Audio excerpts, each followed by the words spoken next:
помощью обычной бензопилы и кайла корпус теплохода освобождают от льда, чтобы затем приступить к ремонту. Первым делом необходимо получить доступ к грибным винтам. Яма будет вниз и туда под баржу.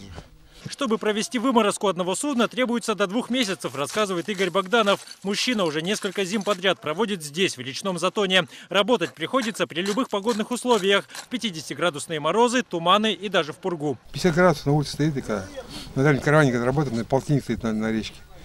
Я его не чувствую, уже привык к этому морозу. Я в одной футболке по низу елки-палки. Выморозка заменяет подъем судна в док. За счет этого ремонт становится менее дорогостоящим. Работы специально проводятся именно зимой, пока теплоходы стоят во льдах. Причем, чем ниже температура, тем быстрее идет процесс. Каждый слой с неделю надо ждать, сантиметров 20 промерзло.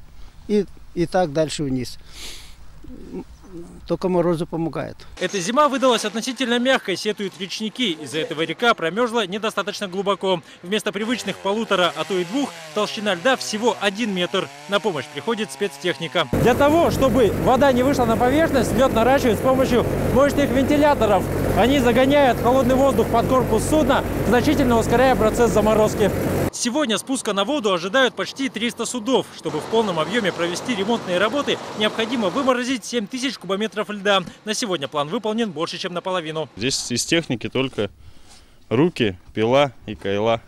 Как сами можете посмотреть, здесь объем очень большой, до 120 кубов. Речники спешат. Выморозку необходимо завершить, пока на улице стоят морозы. Именно от их действий сейчас зависит своевременное начало навигации 2016 года, до которого осталось всего 4 месяца. Дмитрий Макаров, Денис Попов. Вести. Жатай.